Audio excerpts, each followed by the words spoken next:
Provoke அப்படின்ற YouTube channel Chennai கீழ்ப்பாக்கத்தில் என்னை அடைச்சி வச்சு என்னை தாக்கி அத்துமீறி வீடியோ எடுத்து. ஹாய் ஹலோ வெல்கம் நண்பா, இது உங்கள் திரு விலாக்ஸ்.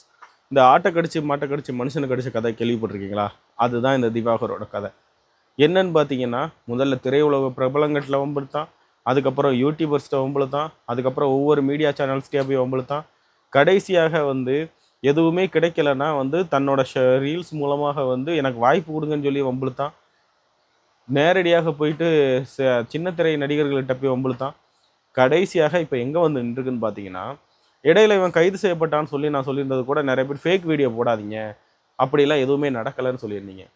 அந்த சம்பவம் நடந்தது. அதனுடைய பின்விளைவாக இப்போ தொடர்ச்சியாக திவாகர் ஒரு விஷயத்தை முன்னெடுத்து அவங்க கொடுத்த கம்ப்ளைண்ட்டை வாங்கி, ஓகேங்களா, நம்ம மேலே பொய்யா வழக்கு பதிவு, அதாவது கெட்ட வார்த்தையில் திட்டினாரு, வேலை செய்ய விடாம தடுத்தாரு அப்படின்னு பொய்யா வழக்கு பதிவு செஞ்சிருக்காங்க. இருக்காப்புல இந்த ப்ரொவோக் டிவி விஷயம் இருக்குது பார்த்தீங்களா, அந்த டிவி விஷயத்தை வச்சு காவல்துறையினர் நான் கொடுத்த புகாரை மதிக்கலை, கிழிச்சு போட்டுட்டு ப்ரொவோக் இன்ஸ்பெக்டர் முருகனும் சப் இன்ஸ்பெக்டர் பாஸ்கரும் G3 போலீஸ் ஸ்டேஷனில் ப்ரொவோக் யூடியூப் சேனலுக்கு சாதகமாக செயல்பட்டு நான் கொடுத்த கம்ப்ளைண்ட்டை சட்டவிரோதமாக கிழிச்சு போட்டு சேனலோட அந்த கம்ப்ளைண்ட்டை முதல்ல எடுத்து அதை முதல்ல விசாரிச்சுட்டாங்க, என்னோட கம்ப்ளைண்ட்டை கிழிச்சு போட்டுட்டாங்கங்கிற மாதிரி இவன் ஒரு குற்றச்சாட்டை முன் வைக்கிறான். இவன் சொன்னது உண்மைதான் மக்களே.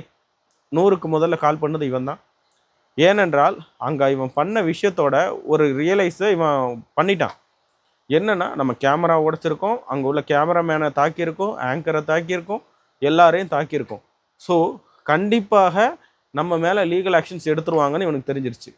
தெரிஞ்ச உடனே கிளவராக இவன் பண்ண ஐடியா என்னன்னு பார்த்தீங்கன்னா, உடனடியாக அங்கேருந்து 100க்கு கால் பண்ணுறான், என்னை தாக்கிட்டாங்க அப்படின்ட்டு.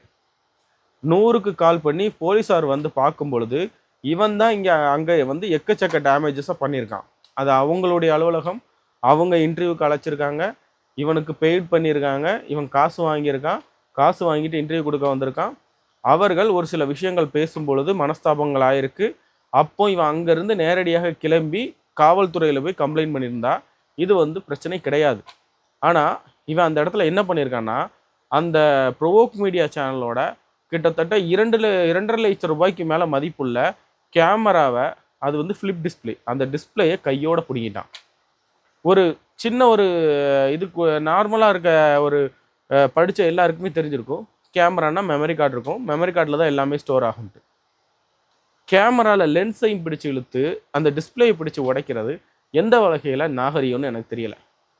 இவனை இன்டர்வியூ கூப்பிட்டு அந்த சேனல்ஸ் ஒழுங்கானு கேட்டிங்கன்னா, அந்த சேனல்ஸ் மேலே பெரிய தப்பு இருக்குது. இந்த மாதிரி ஆளை இன்டர்வியூ எடுக்கக்கூடாது. எதுக்கு எடுக்கிறாங்கன்னு தெரில.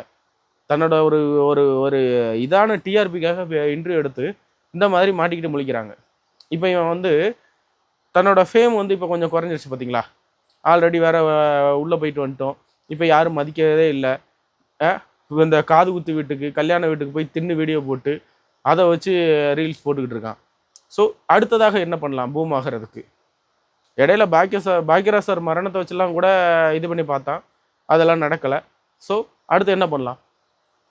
இப்போ எல்லாரையுமே நம்ம இது பண்ணியாச்சு, போலீஸார்கிட்ட வம்புழுக்கலான்னு முடிவு பண்ணி போலீஸார் மேலே இப்போ ஒரு குற்றச்சாட்டு, அதாவது செயல்பட்ட இன்ஸ்பெக்டர் முருகன் மீதும் சப் இன்ஸ்பெக்டர் பாஸ்கரன் மீதும் இவங்க 2 பேரும் பார்த்தீங்கன்னா சட்டப்படி நடவடிக்கை எடுக்கப்பட வேண்டும். அந்த இவன் மேலே அந்த ப்ரொவோக் சேனலில் கம்ப்ளைண்ட் கொடுத்தாங்க பார்த்தீங்களா, அந்த சம்மந்தப்பட்ட காவல் நிலையத்து மேலே. அங்கே இருந்து 2 காவலர்கள் மேலே இவன் கம்ப்ளைண்ட் கொடுக்குறான். இவனை அங்கே 100க்கு கால் பண்ணி அங்கே வச்சே இவனை கண்டிச்சிருக்காங்க. அங்கே வச்சு சில வார்த்தை தகராறுகள், இவன் அவங்கள தகாத வார்த்தைகளெல்லாம் பேசியிருக்கான். ப்ரொவோக் சேனலை தகாத வார்த்தைகளெல்லாம் பேசிட்டு தான் இவனை கூட்டிகிட்டு போயிருக்காங்க ஸ்டேஷனில். இவன் பேசினதெல்லாம் அவங்க கேட்டுக்கிட்டு இருந்தாங்களா, ஸ்டேஷனில் போயிட்டு அவங்க அதுக்கு பதிலடி கொடுத்துருக்காங்க காவல்துறையினர். இவனை பொறுத்தவரை இவனுக்கு என்னன்னா, நம்ம அங்கே பேசின இடத்துல சிசிடிவி இல்லை, காவல்துறை, அதாவது அந்த காவல் நிலையத்துக்கு போன உடனே இவன் கொஞ்சம் அமைதியாக உட்காந்துக்கிட்டு செஞ்சுக்கிட்டு நல்ல பிள்ளை மாதிரி இருந்துட்டு, இவன் அங்கே வச்சு இவங்க பேசுகிறாங்க, இவங்க எங்கள் கேமரா உடச்சிட்டாங்க, இதெல்லாம் பேசிக்கிட்டு இருக்கும்போது இந்த மாதிரி உங்கள் மேலே தவறு இருக்குன்னு இவனை இது பண்ணியிருக்காங்க, கண்டிச்சிருக்காங்க.